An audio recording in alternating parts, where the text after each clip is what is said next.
말씀은 이사야 9장 1절에서 7절 말씀입니다. 이사야 9장 1절에서 7절 말씀입니다. 전에 고통받던 자들에게는 흑암이 없으리로다. 옛적에는 여호와께서 스불론 땅과 납달리 땅에 멸시를 당하게 하셨더니 후에는 해변길과 요단 저쪽 이방의 갈릴리를 영화롭게 하셨느니라. 흑암에 행하던 백성이 큰 빛을 보고 사막의 그늘진 땅에 거주하던 자에게 빛이 비치도다. 주께서 이 나라를 창성하게 하시며 그 즐거움을 더하게 하셨으므로 추수하는 즐거움과 탈취물을 나눌 때의 즐거움이 같이 그들이 주 앞에서 즐거워하오니 이는 그들이 무겁게 맨 멍에와 그들의 어깨의 채찍과 그 압제자의 막대기를 주께서 꺾으시되 미디안의 날과 같이 하셨음이니이다. 어지라이 싸우는 군인들이 신과 피 묻은 겉옷이 불에 섭같이 살라지리니 이는 한 아기가 우리에게 낳고 한 아들이 우리에게 주신 바 되었는데 그의 어깨에는 정사를 메었고 그의 이름은 기묘자라 모사라 전능하신 하나님이라 영존하시는 아버지라 평강의 왕이라 할 것임이라. 그 정사와 평강이 더함이 무궁하여 또 다윗의 왕자와 그의 나라에 군림하여 그 나라를 굳게 세우고 지금 이후로 영원히 정의와 공의로 그것을 보존할 것이라. 만군의 여호와의 열심히 이를 이루시리라. 아멘. 제가 신학교를 다니다가 책들을 읽는 중에 리빙스톤의 전기에서 읽었습니다. 네, 그가 어렸을 때 교회 학교에서 헌금 시간에 이렇게 보니까 그 아이가 헌금함에 들어가서 앉아 있는 거예요. 그러니까 선생님께서 이게 무슨 짓이냐? 그러니까 제 인생을 드리고 싶어요. 아이 때부터 제 인생을 드리고 싶어요. 이렇게 대답한 사람입니다. 의대를 졸업하고 의사가 된 후에 의료 선교사로 헌신했습니다. 아프리카로 갔는데 중앙아프리카, 그때까지 세계에 알려지지 않은 이 중앙아프리카, 이 속에 가서 흑인들의 그러한 삶을 보게 되었고 오지 생활을 하면서 30년을 함께 복음을 전했습니다. 그가 캠브리지 대학에서 대학생들에게 강의하면서 이런 이야기를 했습니다. 나는 하나님이 나에게 그러한 임무를 수행하도록 맡기신 것에 대해서 늘 기뻐해 왔습니다. 사람들은 내가 아프리카에서 그처럼 많은 시간을 보내면서 희생했다고 말합니다. 그러나 우리가 하나님께 진 빚, 우리가 결코 상환할 수 없는 그 큰 빚의 아주 작은 일부를 갚아드린 것뿐인데 그것을 어찌 희생이라 부를 수 있을까요? 30년 동안 오지에 살았지만 자기가 희생했다고 생각을 전혀 하지 않고 살아간 사람이었습니다. 계속 이렇게 강의했습니다. 그러나 때때로 분노, 질병, 고통, 위험 등이 우리 앞을 다가오고 이 생의 편리한 시설과 구품 없이 지내야 하는 것 때문에 주춤하거나 영혼이 동요하고 가라앉을 수는 있겠으나 잠깐 동안만 그렇게 하도록 합시다. 그러니까 그런 시간이 자기에게도 있었다는 거죠. 잠깐 동안만 주춤할 수 있겠지만 그러나 이 모든 것은 우리 안에 그리고 우리를 위해 나타날 영광에 비하면 아무것도 아닙니다. 이 땅에 살면서 잠시 고난받는 것 그것 아무것도 아닙니다. 나는 절대로 희생을 하지 않았습니다. 아프리카에 관심을 가지고 계시신 하나님께 진 빚 일부를 갚았을 뿐입니다. 여러분 아프리카에 관심을 가지시기 바랍니다. 나는 지금 열려있는 그 나라에서 수년 내에 쓰러지리라는 것을 압니다. 자기가 이제 풍토병으로 죽을 것이다 이런 것을 예측하는 거죠. 거의 계속 있다 보면 그 나라가 다시는 다치지 않도록 해주십시오. 나는 기독교를 위한 길을 열어보려고 아프리카로 돌아갑니다. 내가 시작한 일을 여러분이 수행해 주십시오. 그 일을 여러분께 맡깁니다. 이 강의를 듣고 많은 청년들이 아프리카에 헌신을 했습니다. 그리고 중국에도 헌신하고 선교사들이 나왔습니다. 리빙스톤은 평생 아프리카를 가슴에 품고 그 소명을 따라 살아간 사람인데 그가 1973년에 죽었습니다. 그러니까 1873년에 죽었습니다. 그가 죽기 전 마지막 일기에 그분의 마지막 일기가 그 리빙스톤 박물관에 보관되어 있는데 저는 해석을 할 수 없어서 읽지는 못했지만 그러나 한글로 번역된 내용을 제가 여기 와서 읽었어요. 이렇게 쓰여 있습니다. 오늘은 나의 생일이다. 죽는 날이 그분의 생일입니다. 새로 태어나는 날이죠. 오늘은 나의 생일이다. 나의 예수요, 나의 왕이요, 나의 생명이요, 나의 모든 것이요, 오늘을 기하여 다시 나를 바칩니다. 자비하신 아버지, 나를 받아주소서. 독생자를 나에게 주셨는데 이 못난 것 아무것도 아니지만 몽땅 바치오니 받아 사용하여 주소서. 아멘. 주님이시여, 아멘. 이게 마지막 그분의 일기였어요. 어린 시절도 그 인생을 몽땅 주님께 드렸지만 마지막 죽을 때 하늘나라의 생일로 새로 태어난다. 그래서 예수님이 나의 전부요, 예수님이 나의 전부요, 이렇게 노래하면서 그분은 승리의 발걸음을 내딛었습니다. 제가 이번 잠비아 미텐고 교회를 방문하면서 그분의 이름을 딴 도시 리빙스톤, 그러니까 산돌, 생명의 돌이란 예수님의 이름과 같은 거죠. 리빙스톤, 그곳을 방문했고 그분이 걸어가신 길을 따라 걷고 싶어하는 마음으로 처음부터 여행을 그렇게 계획을 했습니다. 근데 그분은 걸어서 그 길을 갔습니다. 때때로 사자가 나타나서 그분이 사자에게 어깨를 물린 흔적도 있습니다. 싸우면서. 그래서 걸어갔는데 우리는 한국에서는 막 목사님이 열악해서 어떡해요, 에볼라 때문에 걱정돼요, 이렇게 하지만 한국보다 열악하죠. 근데 리빙스톤 때보다는 너무너무 화려하게 차를 타고 그 길을 걸어갔고요. 그리고 혹시 사자가 나타나면 얼마나 좋을까 기대하면서 걸어갔습니다. 사자 한번 보고 싶어서.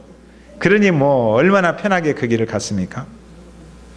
근데 막상 갔는데 선교해야 할 이유를 거기서 새롭게 발견했습니다. 리빙스톤이 걸어간 길을 왜 우리가 선교하러 가느냐? 이런 생각을 제가 조금 가졌어요. 그런데 리빙스톤을 그 사람들은 별로 좋아하지 않고 있었습니다. 유러피안들을 좋아하지 않고 있었습니다. 깜짝 놀랐어요. 왜 그런가? 영국 정부와 스페인 그리고 포르투갈, 프랑스 이런 나라들이 리빙스톤이 먼저 가서 복음을 전한 길을 따라서 거기에 흑인들이 있구나 이 사실을 알고 군인들이 들어간 거예요. 그래서 노예들을 잡아다가 그들을 잡아다가 노예로 팔았습니다. 이 리빙스톤이 너무 분노해서 노예 사냥을 반대하면서 정책에 반대하면서 정부와 싸웠습니다. 그런데 영국 성공회 본부에서 총회, 오늘날로 말하면 총회죠. 총회에서 하는 짓거리가 너무 기가 막혔습니다. 흑인은 영혼이 없다, 이것을 가결해 준 거예요. 정부와 손을 잡고 권력과 손을 잡고 정부를 지지해 주고 정책을 지지해 줬습니다. 그래서 노예를 잡아다 파는 일을 합법화 시킨 거예요. 그 짓을 교회 총회가 한 것입니다. 교회는 비난받아 마땅했고 제가 가보니까 정말 나쁜 짓을 했습니다. 리빙스톤이 나쁜 짓을 한 거 아니죠. 리빙스톤은 끊임없이 노예 사냥의 실태를 고발하면서 그들과 맞서 싸웠습니다. 그들이 복음을 드려야 할 이유가 지금 여기에 있습니다. 그래서 선교사를 보내야 돼요. 근데 아프리카에는 지금 이제 수단이 나눠지는 바람에 55개국이 되었습니다. 그런데 침례교 선교사는 16가정이 가 있어요. 제가 있었던 필리핀은 16가정도 더 가 있어요. 한 나라에. 그리고 선교사들이 가서 무슨 일을 해야 될지 고민을 합니다. 근데 그 나라는 선교사가 한 명도 없고 무슨 일을 해야 될지가 그냥 일이 기다리고 있어요. 보여져요. 거기 가서 여기를 와야 되는구나. 여기를 또 보내야 되는구나. 이런 생각을 하면서 돌아왔습니다. 그리고 거기에서 리빙스톤이 이 길을 걸어왔을 때 어떠한 심정으로 이 어려운 길을 걸어왔을까? 그러면서 제가 사역의 원리를 몇 가지 적었어요. 사역의 원리를, 이 사역의 원리는 나의 인생 살아가면서 모든 면에 적용해야 할 원리다 하고 몇 가지 적었는데, 첫 번째는 무슨 일을 하든지 첫걸음을 떼는 것이 중요하다. 첫걸음. 생각만 하고 있는 것은 비전도 아니고 꿈도 아니고 아무것도 아닙니다. 아무리 멋있는 생각을 하고 있고 주님을 위하여 목숨을 바칠 생각을 하고 있어도 그거 아무것도 아닙니다. 첫걸음을 떼는 행동이 있어야 되는 거예요. 첫걸음을 떼는 것이 진정한 용기입니다. 사막을 횡단할 때도 첫걸음을 떼는 것이 진정한 용기예요. 그리고 첫 걸음을 떼면 그 다음에는 쉽게, 두 번째 걸음부터는 쉽게 전진할 수가 있습니다. 그래서 첫 걸음을 떼는 게 중요하다. 두 번째 사역의 원리는 무슨 일을 하든지 실패를 두려워하지 않는 것이 중요하다. 실패를 몇 번이나 했을까 생각을 해봤습니다. 리빙스톤이 여기로 오면서 리빙스톤의 동상을 만들어 놓고 배를 만들어 놨는데 그 배가 크지 않아요. 지금같이 이렇게 큰 배가 아니라 뗏목이에요. 야, 이걸 타고 몇 번 물속에 꼬라박고 몇 번 넘어지면서 왔을까. 수많은 실패가 있었을 것이지만 실패는 이분에게는 걸어가는 과정이었구나. 그렇게 한 걸음씩 문제를 풀어가면 어떤 일도 할 수 있겠구나, 이런 생각을 하게 되었어요. 실패를 두려워하지 말아야 됩니다. 세 번째 원리는 무슨 일을 하든지 고난이 없는 일은 없습니다. 여러분들 편하게 살려고 하면 안 되는 거예요. 무슨 일을 하든지 밑에서 이 길을 올라가려고 할 때 이미 리빙스톤이 예측을 했을 거예요. 여기는 고난과 어려움이 있는 길이다. 가면 엄청난 어려움이 있다. 그러나 이 고난과 어려움은 마땅히 내가 저기까지 가야 할 과정이다. 넘어가야 할 과정이고, 이 고난과 어려움을 넘어가면서 나는 더욱더 신앙으로도 또 이곳에 정착하는 사역의 방법에서도 성숙할 것이다. 하나님이 그 일을 지지할 것이다. 이런 마음을 갖는 거예요. 고난은 뛰어넘으라고 주는 것이지 도망가라고 주는 게 아니다는 거예요. 네 번째 사역의 원리는 무슨 일을 하든지 혼자만의 힘으로는 안 된다라는 것을 아는 거예요. 거기 박물관에 가보니까 리빙스톤이, 저는 그냥 리빙스톤만 생각했는데 가니까 50명의 동역자들이 사진이 있더라고요. 50명이 같은 꿈을 꾸었고 같은 생각을 했고 같은 헌신을 했고 같이 거기에 인생을 드린 거예요. 동역자. 이런 원리로 일한다면 무슨 일이든지 해낼 수 있을 것이다. 제가 아프리카 갈 때에도 어떤 분이 저에게 부담을 주는 것이 아니냐, 이런 말을 한 분도 있어요. 근데 저는 함께 가는 사람들에게 부담을 준다고 생각을 전혀 하지 않았어요. 이 일은 너무 중요한 일이고 하나님의 일이고, 내가 이 일을 저분에게 소개하고 동참하라고 동역하라고 하는 것은 마땅히 해야 할 일이고 함께 해야 할 일이다. 이런 동역자의 정신으로 이런 이야기를 추진하고 행했습니다. 우리는 동역자입니다. 함께 일한 일을 하는 사람들이다, 이 말이에요. 이러한 원리로 오늘 그 말씀을 정리하고 오늘 말씀도 그렇게 묵상했어요. 이 원리로 이 말씀을 바라보게 되었습니다. 2절을 한번 같이 읽어보겠습니다. 2절. 자, 시작.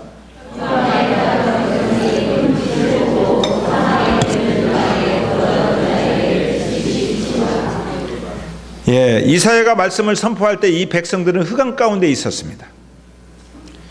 두려움 가운데 있었고 희망은 전혀 보이지 않았습니다. 오직 하나님만이 희망인데도 불구하고 이사야가 하나님을 바라보라고 이야기했을 때에도 그들은 눈에 보이는 권력을 바라보았습니다. 눈에 보이는 군사력을 바라보았습니다. 아람 나라와 북쪽 이스라엘의 군사력을 보면서 아람 나라에게 도와달라고 해야겠다, 이런 생각, 아수르에게 도와달라고 해야겠다 그랬어요. 아수르에게 도와달라고 하는 그런 마음을 가지고 끊임없이 아수르와 애굽을 바라보면서 의지했습니다. 근데 아람과 북쪽 이스라엘이 지금 쳐들어옵니다. 그냥 망해갈 수밖에 없는 나라예요. 현재 흑암이 기품이 있고 사망의 그늘진 땅에 그들이 거주하고 있습니다. 근데 이사야가 이들에게 염려하지 마십시오, 큰 빛이 비칠 것입니다, 이렇게 말을 해야 되는 거예요. 이 말을 하다 보면 혼날 수 있어요. 어려움이 예측되는 이야기입니다. 그런데 누군가는 해야 될 이야기예요. 이 시대에 그들에게 큰 빛이 비치는 게 아니라 그들이 흑암 가운데 있음에도 불구하고 실망하지 말고 큰 빛을 기다리면서 거기를 바라보라고 말해야 하는 개척자가 있어야 되는 거예요. 이사야는 이 말을 함으로 인해서 굉장히 힘들게 됩니다. 어려워지는 거예요. 그런데도 이사야는 가서 말합니다. 큰 빛이 다가옵니다. 그러므로 큰 빛을 주목하는 것이 중요합니다. 흑암을 걷어낼 큰 빛, 사망의 그늘진 곳에 거하는 여러분들에게 비춰올 빛, 그 빛을 바라봐야 됩니다. 고난이 예측되지만 그는 개척자의 정신으로 가서 이 말을 외치는 것입니다. 그 큰 빛이 언제 오느냐? 6절 말씀 한번 보겠습니다. 6절 시작. 이는 한 아기가 우리에게 낳고 한 아들을 우리에게 주신 바 되었는데 그의 어깨에는 정사를 메었고 그의 이름은 기묘자라 모사라 전능하신 하나님이라 영존하시는 아버지라 평강의 왕이라 할 것입니다. 이 큰 빛은 한 아기로 우리 가운데 올 것이다 그래요. 우리는 다 알죠. 이 아기가 누구예요? 예수님이에요. 다 알아요. 그러나 그 시대에는 이게 도대체 누구냐? 너무너무 힘들고 어려운데 희망의 아기를 말하고 있는데 그 아이가 누군지를 몰라요. 누군지도 모르면서 이야기하고 있는 그 사람을 향하여 많은 사람들이 돌을 던졌습니다. 그런데 이 아기는 예수님에 관한 이야기고 요한은 나중에 이렇게 말합니다. 이 아기는 나중에 이사야가 나중에 올 것이라고 말한 이 아기는 나중에 오신 것이 아니라 창세 때부터 계셨다 이렇게 말합니다. 창조 때부터 이 아기는 계셨는데 이 아기야말로 말씀으로 계신 분이다. 태초에 말씀이 계시니라. 이 말씀이 하나님과 함께 계셨으니 이 말씀이 곧 하나님이었더라고 말합니다.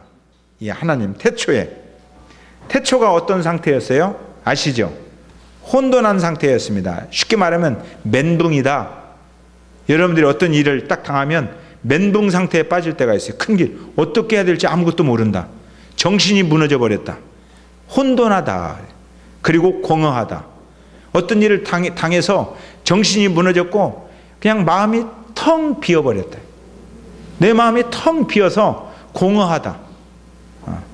그리고 어디로 가야 될지도 모르겠다. 흑암이 깊음 위에 있다는 거예요. 너무 어둡고 어두워서 내 인생이 어두워졌다. 이게 태초였어요. 태초. 이때는 하나님이 개입하실 순간이다 이거예요. 하나님이 개입하지 않으면 풀어갈 수가 없다. 이것이 혼돈이고 공허고 흑암입니다. 그러니까 우리도 살다가 혼돈하고 공허하고 흑암이 깊음 위에 오는 사건이 다가올 때가 있어요. 그러면 이때 어떤 분들은 술을 먹고 벽에 가서 머리를 부딪히면서 그것을 풀어보려고 해요. 그런데 안 풀려요. 머리만 깨지고 피만 나요. 그러면 어떻게 해야 되느냐? 이때 하나님의 개입하심을 허용해야 된다. 하나님 개입하여 주십시오. 무릎을 꿇어야 된다는 거예요. 하나님이 개입하십니다. 태초에 하나님이 개입하셨어요. 어떻게 개입하셨어요? 빛이 있으라 하면서 하나님이 말씀으로 개입하셨어요. 빛이 비추니까 하나님의 말씀이 빛으로 임하여서 순식간에 그 혼돈이 정리되는 거예요. 공허한 것이 꽉 채워지는 것입니다. 흑암이 물러가는 것입니다. 빛이 비추었습니다. 큰 빛으로. 그런데 태초에 그렇게 창조된 에덴 동산처럼 이 땅에 살아가면서 하나님을 떠난 이 세상 속에는 이러한 상황이 가끔 와요. 하나님을 잘 믿는다고 하면서도 한 발을 세상에 두고 있기 때문에 우리는 이러한 상황을 갑자기 겪을 때가 있어요. 이사야 때 겪었듯이 우리 시대 때도 겪을 때가 있어요. 갑자기 혼돈스럽다. 그냥 어떻게 해야 될지 모르겠다. 그럴 때 여러분도 있었죠. 그 다음에 갑자기 가슴이 텅 비죠. 내 인생이 어두워지죠. 이때 어떻게 했습니까? 이때 하나님의 메시지를 들어라 이거예요. 이게 메시지예요. 구약에 이미 들려졌듯이 하나님은 그때 찾아오신 하나님은 지금도 우리의 마음을 두드리시면서 너 흑암 속에 헤매고 있느냐? 너 공허 속에 헤매고 있느냐? 너 지금 혼돈한 상태에 머물러 있느냐?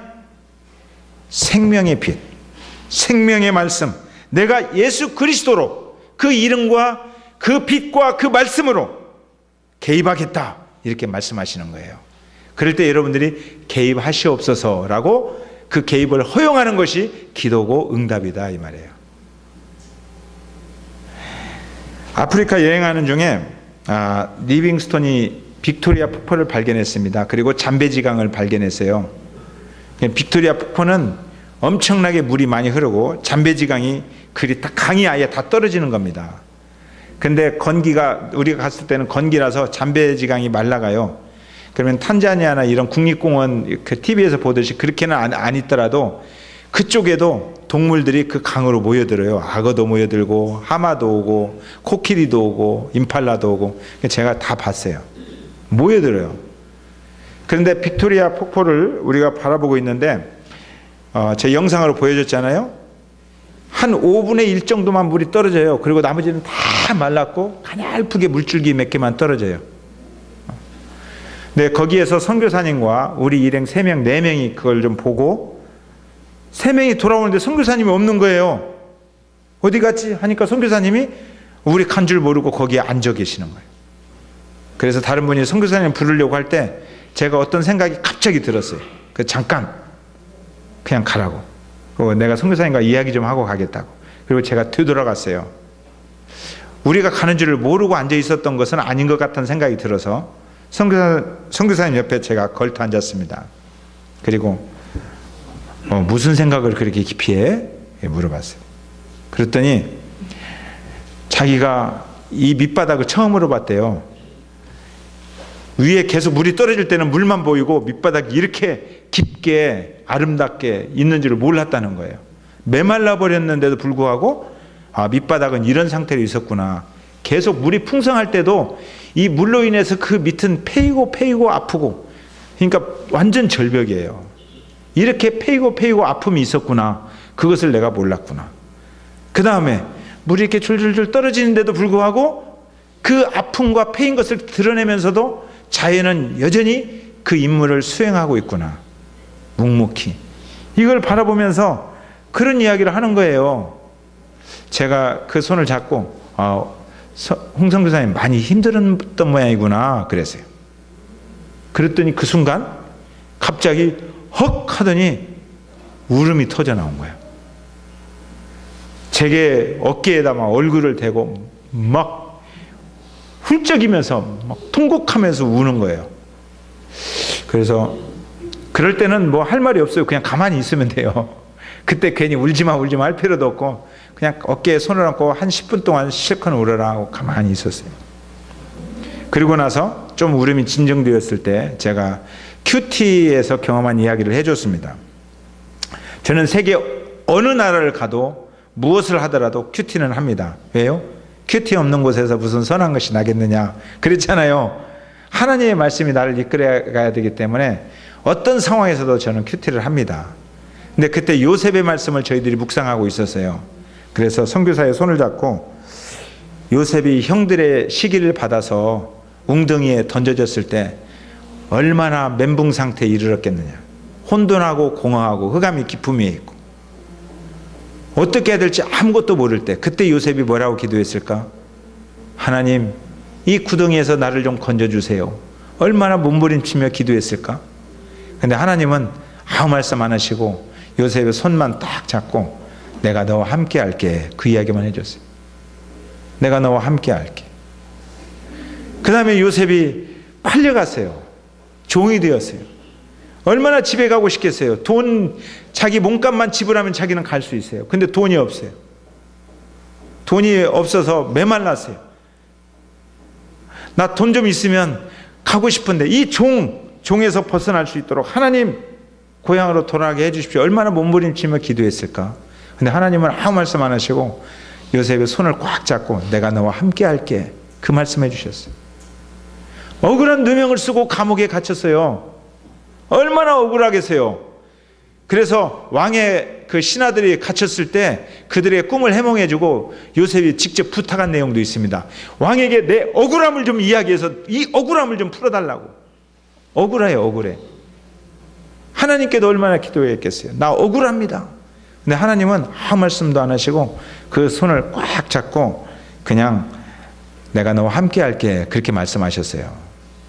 그러면서 홍성교사도 이 건물 지으면서 또 섬기면서 돈 모자라서 얼마나 힘들었을까 그런 생각도 드네.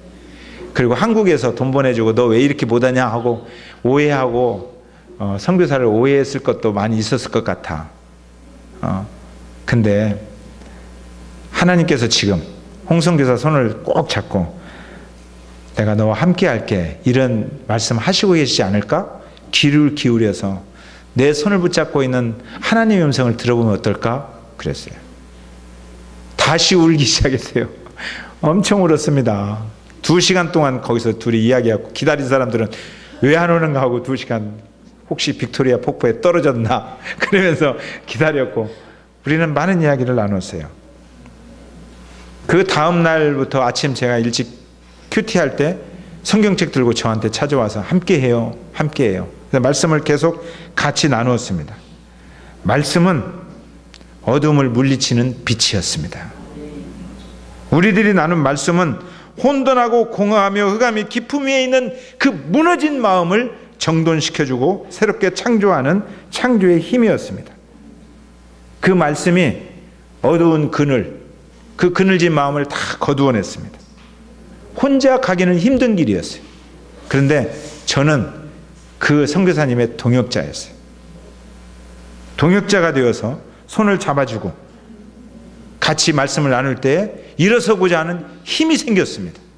제가 그분에게 일어설 수 있도록 도와준 건 하나도 없어요. 돈을 준 것도 없고 부족한 돈 억울한 것을 풀어준 것도 아무것도 없어요. 말씀만 그냥 같이 나눴을 뿐이에요.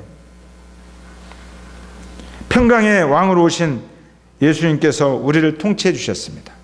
그 선교사님이 제 손을 꽉 잡고 저에게 그런 이야기를 했습니다. 목사님이 오셔서 너무너무 감사해요.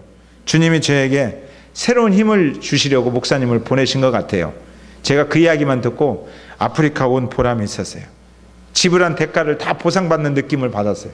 아, 하나님께서 이래서 나를 여기 보내셨구나. 이 선교사님 한 사람 생각해서 나를 이렇게 감동을 주시고 1년 전부터 준비시키셨나 보다, 이런 생각을 했습니다. 오늘 이사야가 이 말씀이신 예수님을 소개하면서 어떻게 소개해요? 그의 어깨에 정사를 메었다 그랬어요. 정사, 우리나라 정사를 맨 사람을 뭐라고 부릅니까? 대통령이라고 부르잖아요. 정사를 맨 사람을 지도자라고 부르는 거예요. 어깨에 정사를 메었다. 이분은 우리의 지도자다. 우리를 통치하시고 우리를 지키시고 붙드시는 분이다. 그분을 기묘자다, 모사다 그래요. 어떤 성경에서, 영어 성경에서 이걸 번역하면서 원더풀 카운슬러다 그랬어요. 최고의 상담가다. 우리 마음, 괴로운 마음 다 아시고 우리 이야기를 들어주면서 우리 이야기 마음속에 빛을 비춰주는 그러한 지혜자다, 이런 이야기예요. 기묘자다. 그분을 평강의 왕이다, 샬롬이다 그래요. 평강의 왕. 평강을 잃어버렸어요. 왜요? 공허하고 혼돈하니까. 흑암이 기품이 있으니까. 평강을 잃어버렸는데 그분이 내 안에 오시면서 샬롬 이렇게 인사 나누셨다는 거예요. 평강의 빛이 비추기 시작했다. 이 그리스도를 이 땅에 세우시기 위해서 열심히 땀을 흘린 한 분이 계시다라고 오늘 이사야가 말하고 있습니다. 열심히 일하신 한 분, 그분이 누구냐? 7절이에요. 7절 한번 읽어보겠습니다. 시작.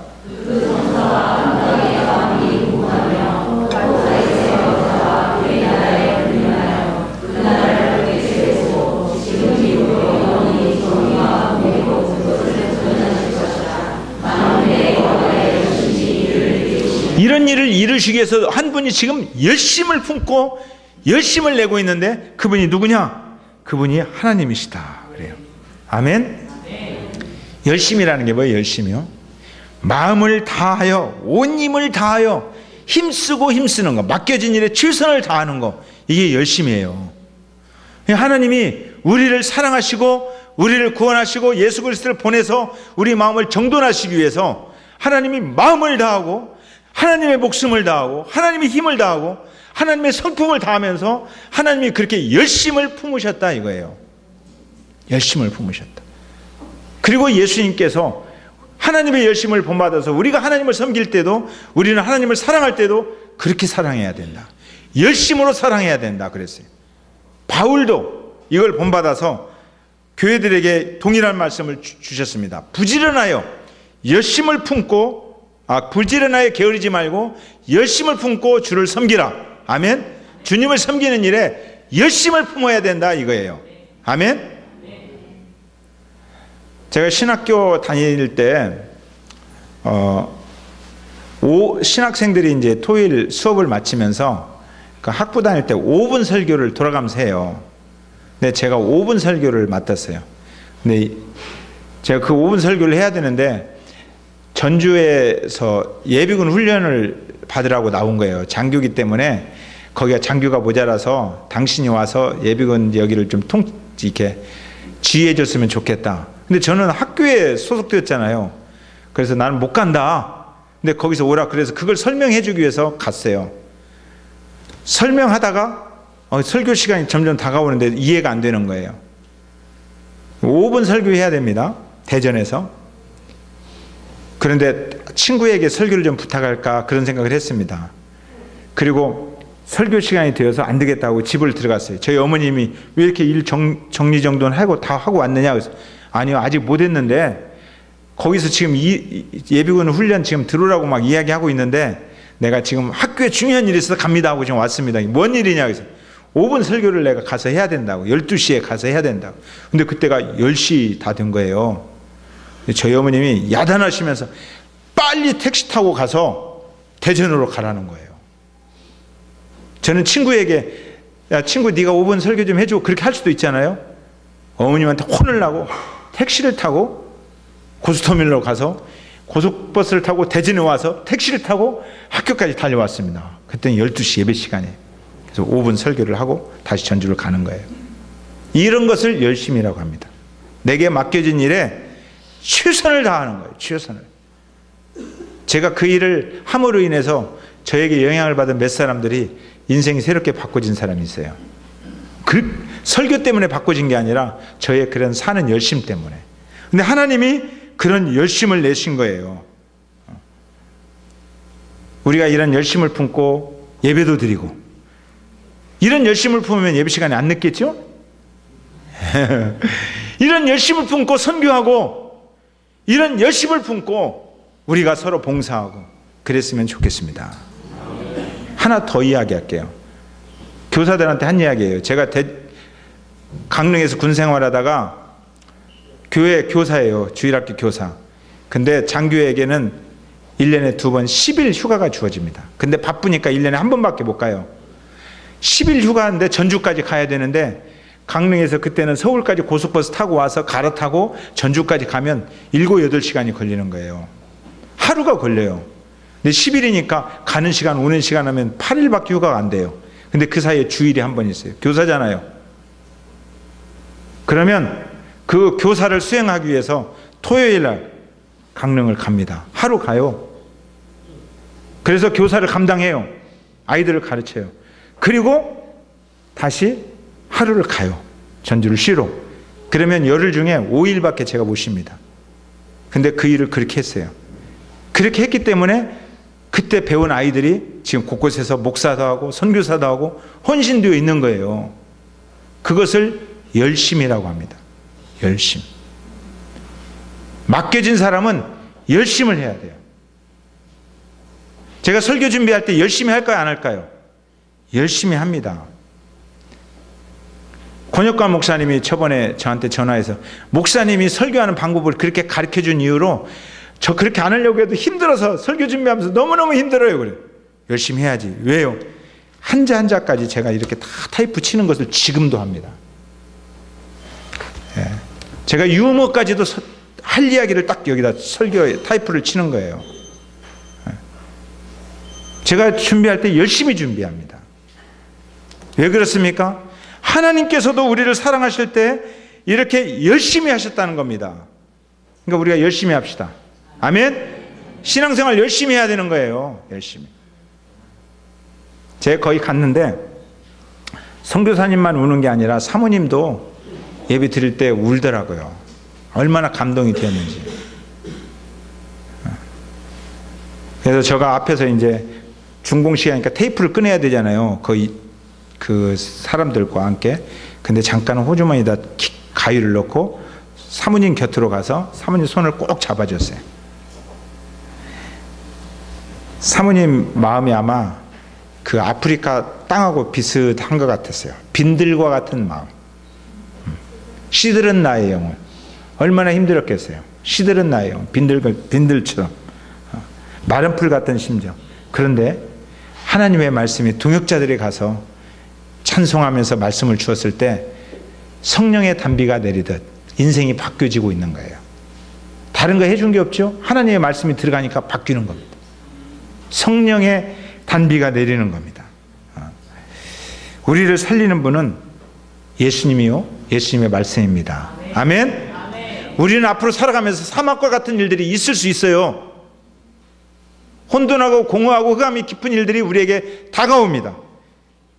바로 그 순간 우리는 하나님의 열심을 기억해야 돼요. 하나님이 열심을 내셨다. 그 열심을 기억한다면 우리는 첫 발을 뗄 수 있는 용기를 가질 수 있다는 거예요. 거기에서요. 첫 발을 떼겠다. 실패? 1%의 가능성이 있으면 99번만 실패하면 드디어 그 일을 이룹니다. 그죠? 실패 있을 수 있는 거예요. 그리고 고난과 어려움도 예측되어 있는 겁니다. 우리는 살면서 편한 일만 우리 가운데 있는 게 아니에요.